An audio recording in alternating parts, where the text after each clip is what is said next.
para a Série A. Você acha que já está, talvez, aí mais maduro o Rogério Ceni para assumir novamente um cargo de treinador de São Paulo? Que ele está mais maduro, sim. Que ele está mais maduro, sim. Mas acho que é muito recente a passagem dele pelo São Paulo. É melhor esperar um pouco.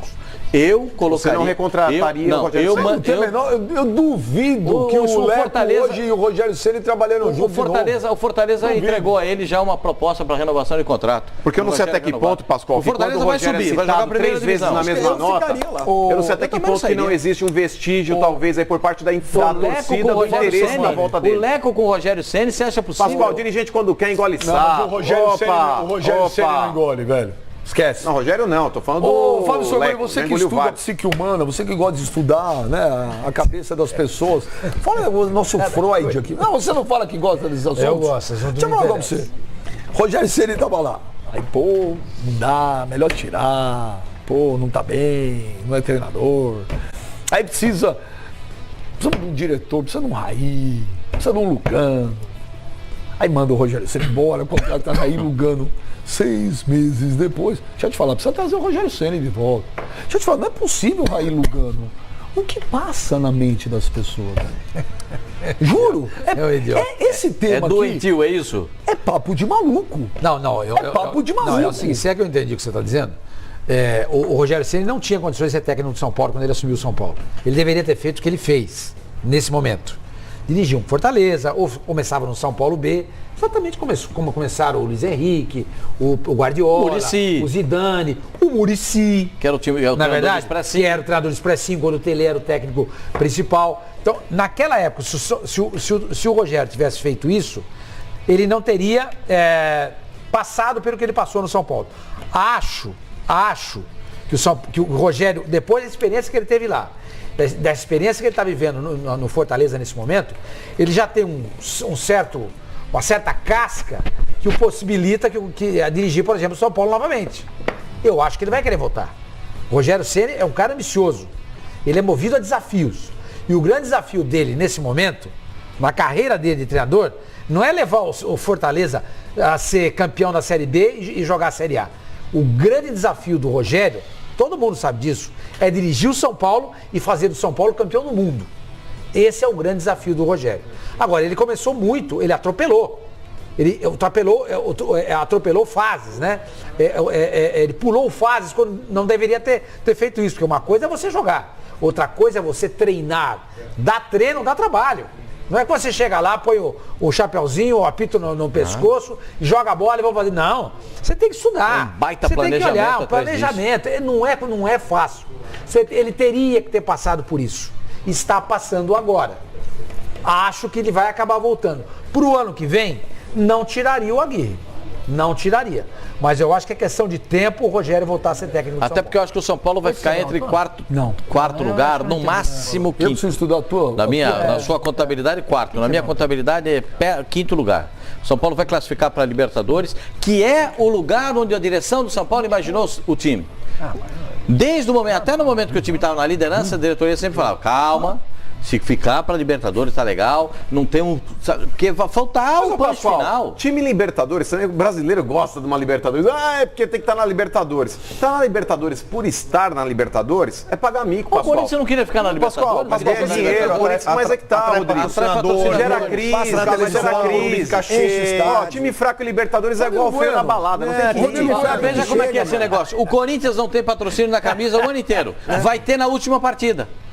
Mas isso aí tá parecendo, porque é dinheiro, porque joga final de campeonato, cria interesse. Não, estamos falando de Libertadores, vai jogar interessante. Você estava em outra conversa, você não prestou atenção. Você não está prestando atenção no General Motors, Chevrolet, então, se não me engano.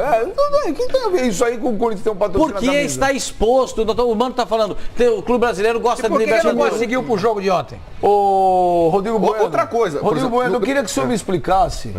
Você é um dos caras que eu conheço na mídia esportiva que mais conhece de São Paulo Futebol Clube. Qual é o problema do São Paulo, cara?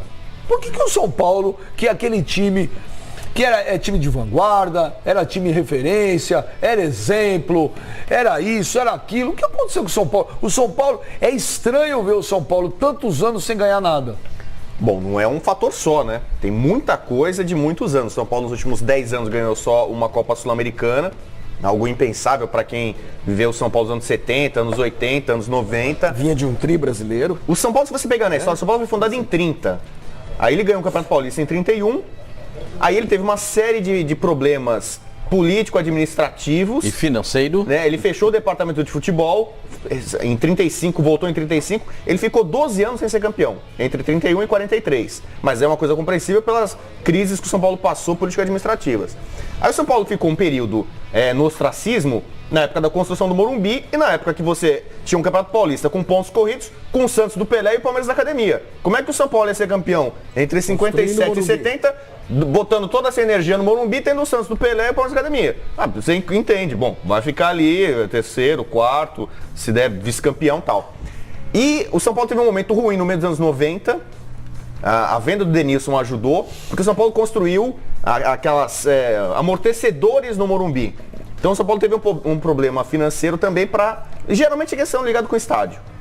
E agora, você não tem essa desculpa. O São Paulo há 10 anos tem um estádio que, se não é uma arena moderna, coberta e não sei o quê, serve a sua torcida, a média de público muito boa, a torcida do São Paulo cresceu assustadoramente. Nos anos 80, quando começou nos anos 80, se fazer pesquisa de torcida no Brasil, o São Paulo figurava como a 7ª torcida do Brasil. Você pega de 90 pra cá, todas dão o São Paulo como terceiro. São Paulo tem uma torcida de pelo menos 16 milhões de pessoas, sem muito exagero. As contas são... Todo mundo exagera as torcidas? Esses chutes... Não, todo mundo chuta mais. Ok, mas que a torcida de São Paulo cresceu. Hoje a situação do São Paulo... vendeu mais de 150 milhões de jogadores. Então o São Paulo tem tudo para dar certo. Porque ele tem a torcida aqui no Brasil, só perde para do Flamengo e do Corinthians. Mas o que está acontecendo? Então, eu tô dando o cenário histórico para tentar entender hoje. Problemas políticos, você pode botar... Se bem que tem outros times que também têm problemas políticos e conseguem em pé de guerra. O São Paulo tropeçou a partir do segundo mandato do Juvenal. Ali começou. A partir do segundo mandato do Juvenal, que a gente até falou com ele, saudoso Juvenal, o São Paulo teve uma queda você vai lembrar. muito mais acentuada. Por que o São Paulo estava em primeiro, voando? Não se falava, putz, mas esses problemas políticos do São Paulo... Não, mas agora você pediu para ele recuperar. Sim, mas você vai problema político. Eu não estou vendo problema político nenhum no São Paulo. O São Paulo montou uma estrutura que foi referência, que vinha da comissão técnica com o Muricy e uma comissão que tinha Rosan, Marco Cunha. Milton Cruz. O Milton Cruz até tem uma certa discussão. Sim, auxiliar, mas estava ali. Ele era um auxiliar, um tampão. Carlinhos Neves. São Paulo em todas as áreas. Do departamento de futebol, de medicina, de fisiologia, São Paulo era uma excelência. Turíbio, depois acabou. Aí o São Paulo foi tricampeão brasileiro e se autoproclamou o soberano do Brasil. Volta 10 anos no tempo. O que era o São Paulo? Era o time brasileiro, ainda com mais mundiais. Era o time brasileiro sozinho, que tinha mais Libertadores. Ainda não tinha unificação. Era o time brasileiro com o maior número de títulos nacionais, títulos brasileiros. Você falava, caramba, isso aqui é excelência no futebol brasileiro. É a referência. Acho que o Sormani fala muito, né? Com base nos títulos de São Paulo ser... Naquele momento você falava, quem é o maior time do Brasil? O maior clube do Brasil de futebol, mais bem sucedido? E sendo o mais jovem dos grandes. É o São Paulo.